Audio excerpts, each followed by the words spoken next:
Dunyadari is brought to you by CoinSwitch Kuber. Download the app now. भाई साहब, bitcoin में trade करना आखिर फ्लेक्सिबल कितना है?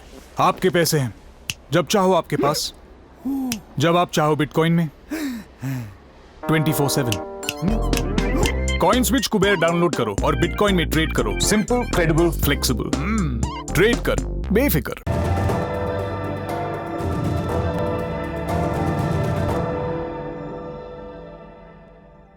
दुनिया में किसी भी मुल्क की पहचान कैसे बनती है?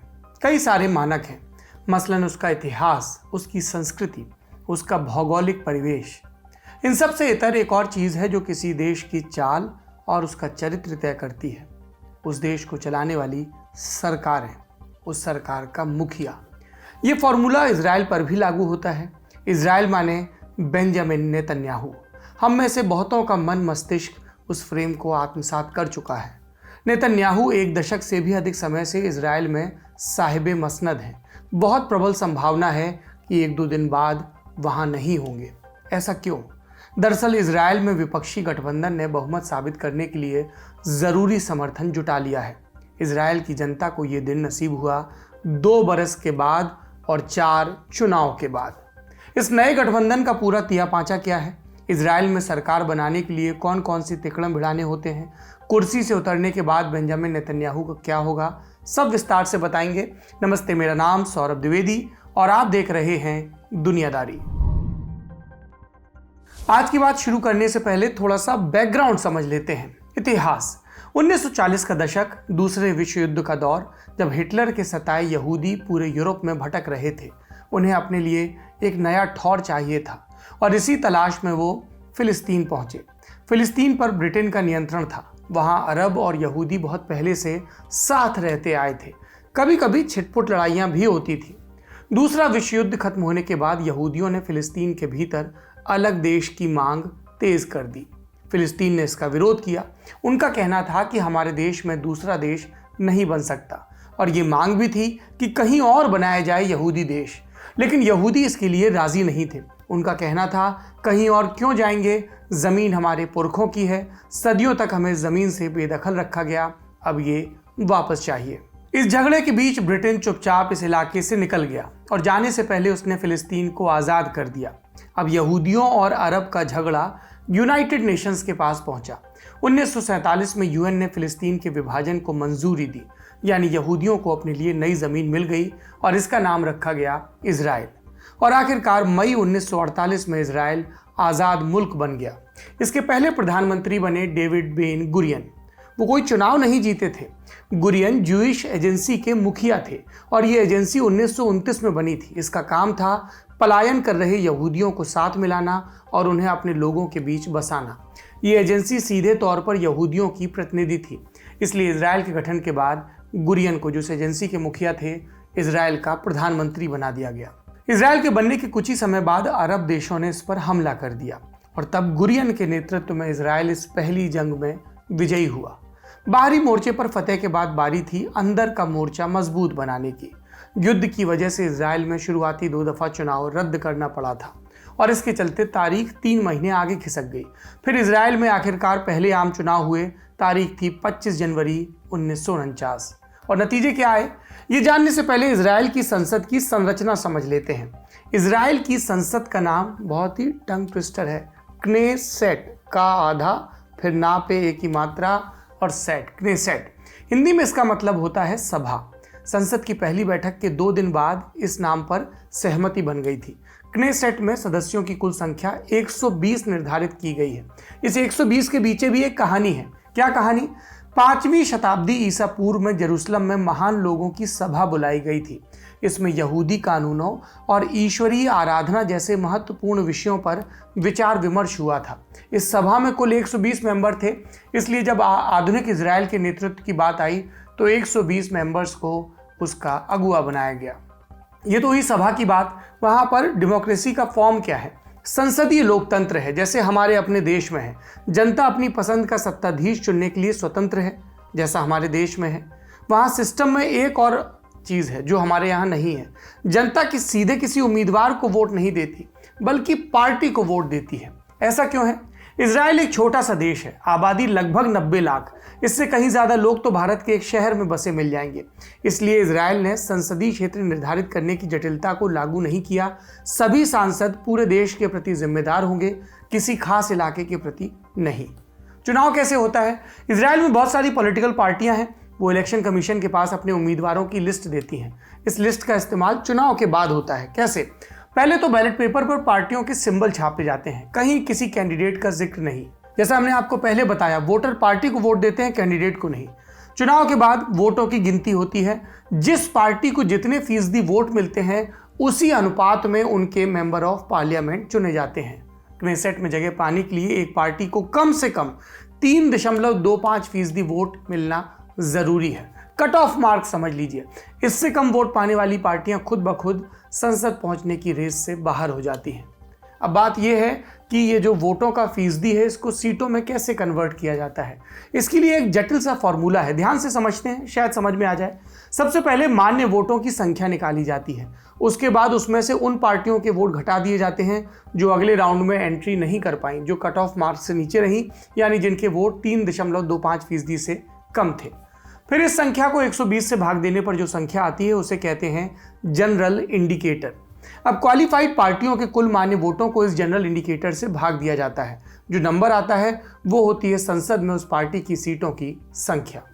और अब सांसद कैसे चुने जाते हैं? पार्टी के लिए सांसदों की संख्या तय हो गई। जब पार्टियों की सीटों का नंबर तय हो जाता है तब चुनाव आयोग लिस्ट निकालता है, वही लिस्ट जो पार्टियों ने चुनाव आयोग को चुनाव से पहले सौंपी थी। और पार्टी के नंबर के हिसाब से ऊपर के नामों को सीट अलॉट कर दी जाती, मतलब वरीयता में पार्टी ने जैसे ऊपर रखा उसे पहले सीट मिलेगी।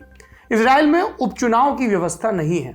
अगर किसी सांसद की मृत्यु होती है, किसी और वजह से सीट खाली होती है, तो लिस्ट में शामिल अगले व्यक्ति को वो सीट मिल जाती है पार्टी की लिस्ट से। यानी एक बार किसी पार्टी को सीट अलॉट हुई तो वो अगले 4 साल तक बरकरार रहेगी। और आमतौर पर क्नेसेट का कार्यकाल 4 बरस का ही होता है, अगर मध्यावधि चुनाव की नौबत ना आए। ये तो हो गई संसद की संरचना। अब सरकार बनाने के लिए क्या है? क्नेसेट में बहुमत साबित करना होता है। इसके लिए एक पार्टी या गठबंधन को 61 सीटों की दरकार होती है। 120 टोटल, आधी 60, साधारण बहुमत 61 का। आज तक इजराइल में कोई भी पार्टी अकेले दम पर सरकार नहीं बना पाई है। ये एक दिलचस्प फैक्ट है, 61 के नंबर के साथ जुड़ा। इजराइल के जो पहले प्रधानमंत्री थे डेविड बेन गुरियन, वो भी ऐसा नहीं कर पाए, जबकि पहले चुनाव में उनकी पार्टी को कुल 46 सीटें मिली थी, लेकिन ये बहुमत से 15 कम थी। फिर उन्हें कई और छोटी छोटी पार्टियों के साथ गठबंधन की सरकार बनानी पड़ी थी। गुरियन के बाद जिस इजरायली प्रधानमंत्री का लोहा पूरी दुनिया ने माना वो थी गोल्डा मायर। पेशे से टीचर थी गोल्डा मायर। मार्च 1969 में वो इस कुर्सी पर आई, इजराइल के प्रधानमंत्री की कुर्सी पर। आपने अगर म्यूनिक फिल्म देखी होगी या नहीं भी देखी होगी तो म्यूनिक ओलंपिक का आपको कांड पता होगा, तो याद रखिए ये गोल्डा मायर के दौरान ही हुआ। क्या हुआ था? म्यूनिक के ओलंपिक विलेज में इजरायली एथलीट्स को बेरहमी से मार दिया गया था और फिर गोल्डा मायर ने इस हमले का बदला लेने के लिए खुफिया एजेंसी मोसाद को लगाया था। इस ऑपरेशन ने मोसाद और गोल्डा मायर की छवि को मजबूत किया था, क्योंकि एजेंसी ने चुन चुन के उन सबको मारा था जिन्होंने इजरायली एथलीट्स पर म्यूनिक में हमला किया था। पूरी दुनिया को संदेश मिल गया था, हमारी तरफ आंख उठाकर देखोगे तो क्या हश्र होगा। 1990 के दशक में जब इजराइल और फिलिस्तीन के बीच शांति समझौता हुआ, तब भी जो प्रधानमंत्री थे वो खूब चर्चित हुए। उस वक्त प्रधानमंत्री कौन थे इजराइल के?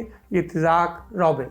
उन्हें नोबेल प्राइज भी मिला था, शिमोन पेरेज और फिलिस्तीनी नेता यासिर अराफात के साथ। इसी समझौते से नाराज एक यहूदी कट्टरपंथी ने बाद में इत्ज़ाक राबिन की हत्या भी कर दी थी। जब ये शांति समझौता हो रहा था तब इसका बढ़ चढ़कर एक नेता ने विरोध किया था।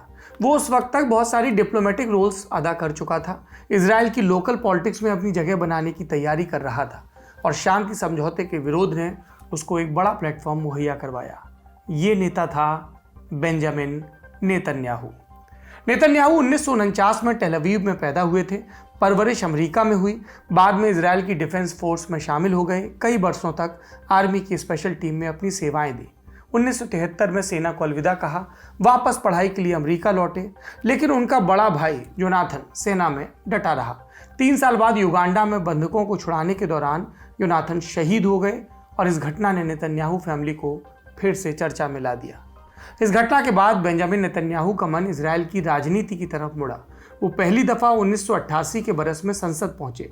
यासिर अराफात के साथ समझौते का विरोध कर लाइमलाइट में आए और बाद में लिकुड पार्टी के चेयरमैन बने। 1996 में नेतन्याहू पहली बार इजराइल के प्रधानमंत्री बन गए। हालांकि उनका पहला कार्यकाल पूरा नहीं हो पाया। 17 महीने पहले ही उन्होंने चुनाव का ऐलान किया और इसमें वो हार गए। दोबारा प्रधानमंत्री का पद हासिल करने में नेतन्याहू को 10 बरस का वक्त लगा। 2009 की बात है जब गाजा पट्टी को लेकर इजराइल की सेना और फिलिस्तीनी संगठनों के बीच लड़ाई बढ़ रही थी। इजराइल में तब किसी ताकतवर चेहरे की दरकार महसूस की जा रही थी।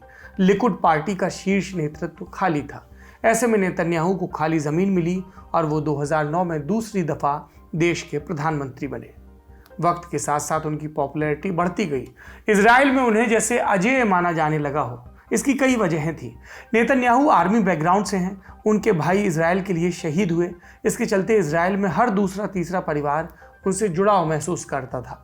उन्हें इकोनॉमिक्स की अच्छी समझ थी। उनके समय में देश की अर्थव्यवस्था में अच्छा खासा सुधार हुआ।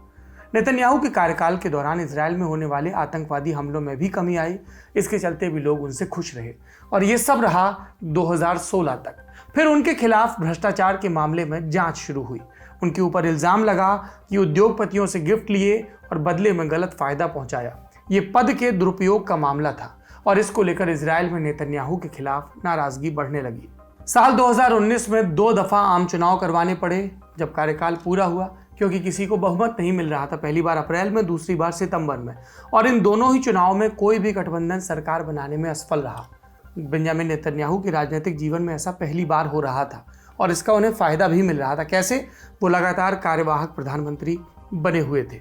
फिर तीसरा चुनाव हुआ मार्च 2020 में और इसमें भी हाल वही रहा। कोई भी गठबंधन बहुमत के करीब नहीं पहुंचा और तब नेतन्याहू ने हाथ मिलाया विपक्षी नेता बेनी गेंज के साथ। समझौता हुआ कि दोनों मिलकर सरकार चलाएंगे।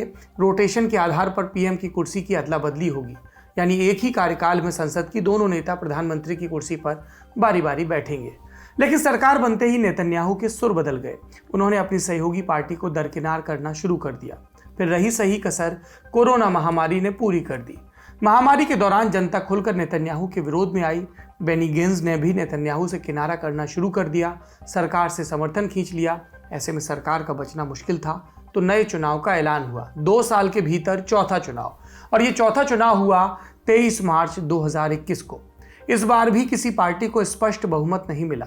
तब राष्ट्रपति रेविन राविन ने सांसदों से बात करने के बाद पहले मौका दिया नेतन्याहू को और 28 दिन का वक्त दिया कि सरकार के लिए जरूरी समर्थन जुटाइए, पर ऐसा हो नहीं पाया। फिर बारी थी दूसरे नंबर की पार्टी की। भूतपूर्व टीवी एंकर और वर्तमान में मुख्य विपक्षी नेता याया लापिड। उन्हें 2 जून तक बहुमत जुटाने का मौका दिया गया। इन सब के बीच इजराइल और हमास की झड़प भी शुरू हो गई। ये लड़ाई 11 दिन चली। नेतन्याहू पर आरोप लगे कि लापिड को सरकार बनाने से रोकने के लिए लड़ाई शुरू करवाई गई है। नेतन्याहू को यह लगा कि इससे दक्षिणपंथी नेता लापिड का समर्थन नहीं करेंगे, क्योंकि लापिड सेंट्रलिस्ट या नरम वामपंथी विचारधारा के माने जाते हैं, कुछ उदार माने जाते हैं, फिलिस्तीन के साथ शांति और बातचीत की मेज पर झगड़ा सुलझाने में विश्वास रखते हैं और अंतर्राष्ट्रीय कानूनों को मानने की बात करते हैं। लेकिन सरकार बनाने में उनकी यही विचारधारा आड़े आ रही थी। नेतन्याहू आश्वस्त थे कि इजराइल में फिर से अगला चुनाव तय है, यानी उन्हें फिर से सरकार में बने रहने का मौका मिलेगा। पर इस दफा ऐसा हुआ नहीं। डेडलाइन खत्म होने से 3 दिन पहले एक बड़ा राजनीतिक धमाका हुआ। कट्टर दक्षिणपंथी नेता नफ्ताली बेनेट ने ऐलान किया कि वो याया लापिड को समर्थन करेंगे। दक्षिणपंथी कहने का मतलब ये कि बेनेट नेतन्याहू धड़े के नेता माने जाते हैं। वो उनकी सरकार में रक्षा मंत्री रह चुके हैं। वेस्ट बैंक में इजरायली कॉलोनियां बनाने के पक्षधर हैं। अंतर्राष्ट्रीय समुदाय ने जबकि इसको अवैध करार दिया था। इजराइल और हमास की लड़ाई के दौरान बेनेट पर फेक वीडियो फैलाने के आरोप भी लगे थे। लेकिन बेनेट याया लापिड के बिल्कुल उलट होने के बावजूद अब साथ हैं और इनके साथ आने से बेंजामिन नेतन्याहू की कुर्सी खतरे में पड़ गई है, क्योंकि अब लापिड गठबंधन ने 61 सीटों का जादुई आंकड़ा छू लिया है। ये कैसे मुमकिन हुआ? लापिड की पार्टी का नाम है येश आतिद। इसको मिली हैं 17 सीटें। लापिड की जो सहयोगी पार्टियां हैं उन्हें मिली हैं 34 सीटें। बेनेट की जो पार्टी है यामीना पार्टी, इसे 6 सीटें मिली हैं और यूनाइटेड अरब लिस्ट को मिली हैं 4 सीटें। सबको जोड़ दें तो 61 सीटें। इस गठबंधन में दक्षिणपंथी हैं, सेंट्रिस्ट हैं, वामपंथी हैं, तीनों का मेल है। जानकारों का कहना है कि आने वाले वक्त में गठबंधन में तकरार तय है। ये बेमेल मेल कब तक टिका रहेगा अभी कुछ नहीं कहा जा सकता। यानी इजराइल में चुनाव अभी पूरी तरह से छटे नहीं है। लेकिन इस धड़े का सबसे बड़ा मकसद क्या है? नेतन्याहू को सत्ता से हटाना, क्योंकि तभी उनके ऊपर अदालती कार्रवाई आगे बढ़ाई जा सकेगी, भ्रष्टाचार और दूसरे मामलों की जांच होगी। और अगर नेतन्याहू को किसी मामले में सजा हुई तो जाहिर सी बात है कि उनका पॉलिटिकल करियर लुढ़क जाएगा। और नेतन्याहू विरोधी धड़ा इसी मौके का जैसे इंतजार कर रहा है। यह था आज का बड़ी खबर सेगमेंट। सरकार बन रही है, लेकिन हमें लगा कि इसी के बहाने इजराइल के जो पॉलिटिकल स्ट्रक्चर को समझाने की कोशिश है उसको आगे बढ़ाया जाए। आज की बड़ी खबर में इतना ही। अब सुर्खियां सुन लेते हैं। पहली सुर्खी तुर्की से है। तुर्की के राष्ट्रपति का नाम तैयब अर्दोगान। इनके विरोधी थे धार्मिक नेता फतेहुल्लाह गुलेन। फतेहुल्लाह गुलेन को अभी याद रखिए, क्योंकि किरदार दूसरा आने वाला है और उसमें भी गुलेन है। फतेहुल्लाह गुलेन के भतीजे जिनका नाम है सलाउद्दीन गुलेन। सलाउद्दीन गुलेन को तुर्की की खुफिया एजेंसी MIT ने गिरफ्तार कर लिया है। कब और कहां पकड़ा गया इसकी जानकारी नहीं दी गई। सलाउद्दीन गुलेन पहले भी पकड़ा गया था अक्टूबर 2020 में केन्या में। तब इंटरपोल के नोटिस पर उसे नैरोबी में गिरफ्तार किया गया था, लेकिन जमानत मिल गई थी। फिर 6 मई 2021 को केन्या की अदालत ने उसकी गिरफ्तारी पर रोक भी लगा दी थी। उसे तुर्की भेजने की अपील भी खारिज कर दी गई थी। अमेरिका लौटने की सलाउद्दीन को इजाज़त दे दी गई थी, लेकिन सलाउद्दीन अदालत का फैसला होने के बाद केन्या से रवाना तो हुआ, पर अमेरिका नहीं पहुंचा। और अब पता चला है कि वो तुर्की में था और वहां उसके ऊपर आतंकवादी संगठन से संबंध रखने के आरोप में गिरफ्तारी के बाद मुकदमा चलेगा। अब इनके चचा की बात कर लेते हैं। 2016 में हम जानते हैं कि सेना के एक गुट ने राष्ट्रपति तैयब अर्दोगान के तख्तापलट की नाकाम कोशिश की थी। अर्दोगान का इल्जाम है कि इसके पीछे इन्हीं चचा का यानी फतेहुल्लाह गुलेन का हाथ था। और इसके बाद अर्दोगान सरकार ने उनकी पार्टी पर आतंकवादी संगठन का लेबल भी चस्पा कर दिया था। फिर उनके समर्थकों को गिरफ्तार किया, कड़ी सजा मिली और ये क्रम अभी तक जारी है। और ये चचा फतेहुल्लाह गुलेन है कहाँ? अमेरिका में है। दूसरी सुर्खी पेरू से है। पेरू में कोरोना से मरने वालों की कुल संख्या एक दिन में 3 गुनी होगी, तिगुनी हो गई। सरकार ने कोरोना के चलते हुई मौतों की असली संख्या जांचने के लिए कमेटी बनाई थी। कहीं कहीं ऐसा होता है। 31 मई को कमेटी ने रिपोर्ट सौंपी असली संख्या बताने के लिए। रिपोर्ट के मुताबिक पेरू में कोरोना के चलते 1,80,000 से ज़्यादा लोगों की मृत्यु हो चुकी है। और सरकारी आंकड़ा कितने पर था? 70,000 पर। बवाल कटने के बाद प्रधानमंत्री वायोलेटा बर्मुडेज का बयान आया कि जनता को सही जानकारी देना हमारा कर्तव्य है। ये भी कहा कि ये रिपोर्ट हमें महामारी से सही ढंग से निपटने में मदद करेगी। पेरू के कई शहरों में महामारी की शुरुआत में ही शमशान भर गए थे। शवों को अनजान जगहों पर सामूहिक कब्रों में दफनाया गया था और तब से ही सरकार पर असली आंकड़े छिपाने के आरोप लग रहे थे। और यहाँ की सरकार ने इन आरोपों का संज्ञान लेकर आलोचना से विचलित हुए बिना किसी को तमगा दिए एक शानदार उदाहरण पेश किया। ये बहुत ज़रूरी है। सही आंकड़ा होगा तभी सही रणनीति बन पाएगी। आज की दुनियादारी में इतना ही। दुनिया भर की खबरें सुनाते हैं इस एक शो में। देश की खबरें सुनाते हैं दिन भर और दुनिया की खबरें इसलिए सुनाते हैं ताकि देश उसमें से बेहतर चीज़ें सीख सके। उम्मीद है कि कल फिर मुलाकात होगी। शुक्रिया। शुभ रात्रि।